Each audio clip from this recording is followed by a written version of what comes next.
So a couple of weeks ago, Porsche calls me and says, come over to Greece, my homeland, and drive our new Cayenne.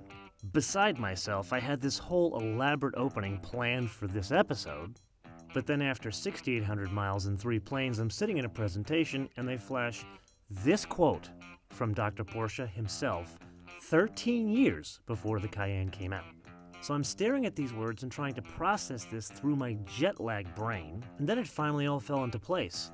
This is a statement from a guy who invented a car back in the early 60s that has been around now for 55 years, is the standard bearer of the sports car world, but then it all falls into place. This guy predicts a vehicle that will become the most popular car in his company's history at a time when the segment didn't even exist, which in turn turns his company into the most profitable car company in the world. So it's at this point I ask, should we even do a full first drive review of the 3rd generation of the Cayenne, or should you and I go dig up more fairy quotes and play the stock market?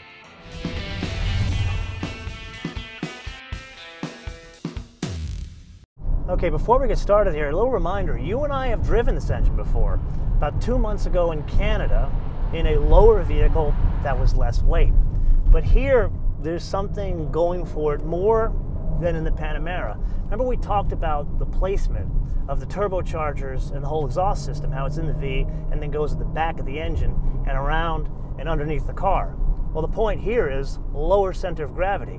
So it's already a lighter vehicle, but now the engine sits lower because it's packaged differently in a tall vehicle. Okay, so what does all that packaging mumbo jumbo mean?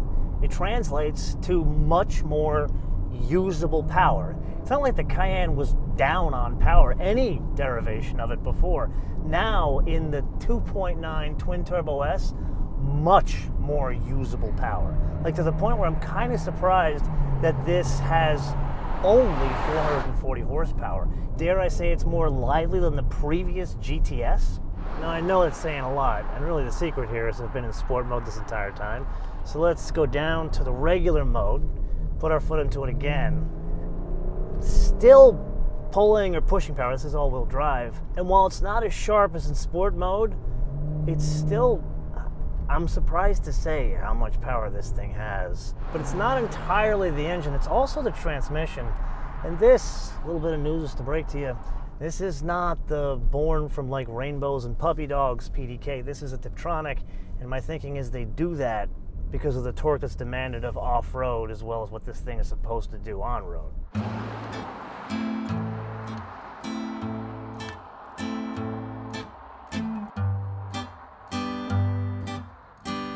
So weight reduction is kind of a trend, no matter how fancy of a car, and this is no exception. We talked about in the tech review that this is 143 pounds lighter in the most fanciest version than the car it replaces. But how did they do that?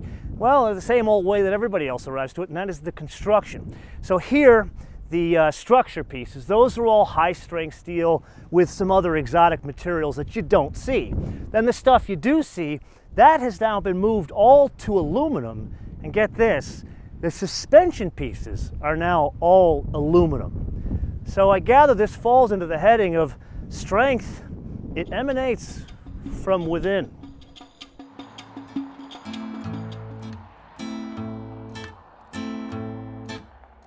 So if I didn't say so earlier, welcome to the stunning, mountainous, rugged country terrain of Crete, which is the perfect place for us to unpack driving dynamics of a Cayenne because the road's far less than perfect.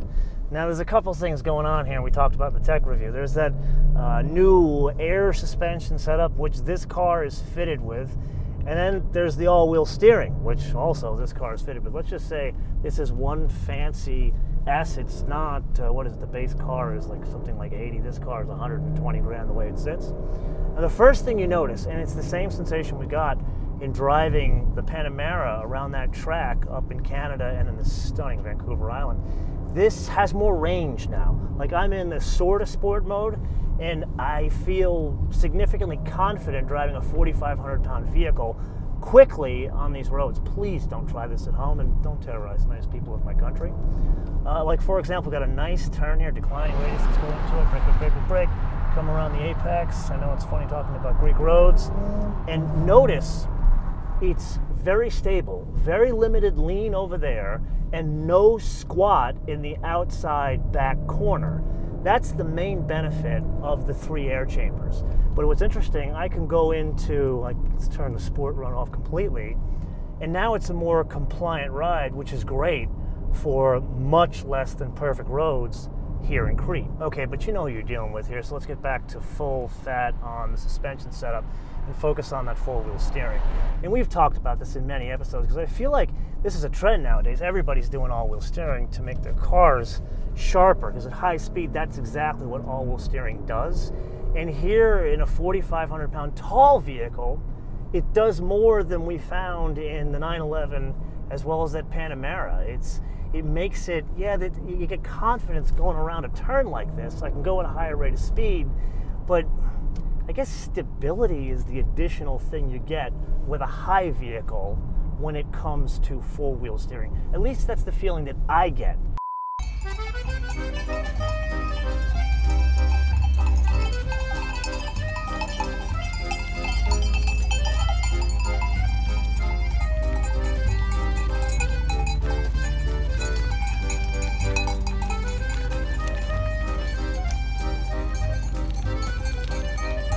Okay, so an interesting day. Alex and I are chilling in this Cayenne S right here, and we got some visitors here.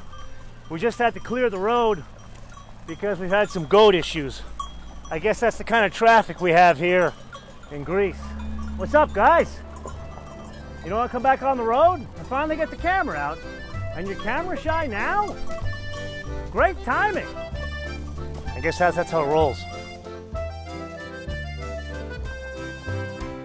So a couple of notes as I'm chauffeur driven around Crete here by my fellow Greek brother, Alex. And you know what? Riding around on some of these rough roads reminds me of an old movie, and I don't even remember the name, but it was the classic story of the guy who emigrated from the European country, in this case it was Greece, went to America, and he made it, and he was going to come back, and he was going to take care of his family and bring them gifts and basically come back a success. And success to him was bringing a Buick back to Greece and driving around his country roads of his childhood. Well, there was a reason why they didn't sell Buicks in Greece, because the roads were terrible and the car fell apart, and that was kind of like the moral of the story. You can never go back. Well, in a Porsche Cayenne, I guess you can go back, because we've been beating the crap out of this thing and the road's not really an issue. Now, there's a couple of things on the inside that separate us from the unwashed masses, and that is practically a launch control missile setup back here. It's like a silo that controls the HVAC system for each individual passenger. Then there's heated and cooled seats, and then I can adjust the temperature and the fan, all independent. Now, of course, this is optional. As with all Porsches, they know how to fleece you of lots of money. Speaking of lots of money, this is the sports seat package that's in this one, at least in the front, not in the back. This seat, notice what they've changed. It's no longer a separate headrest. They're kind of going after the 911 look. I don't know if I like it. I don't know if I don't like it. You know what? Think of that as like a bonus question. Do you like the separate headrest or not?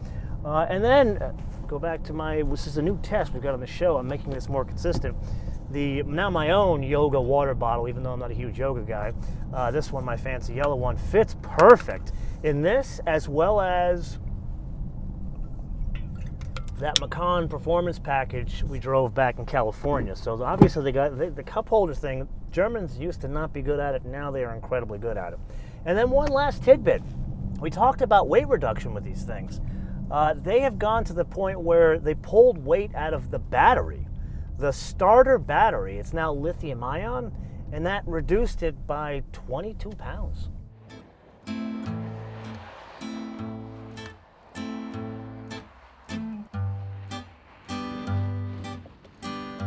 Even though I have owned far too many Lotus in my lifetime, I hate the saying, less is more. Because, people, I am from New York, more is more.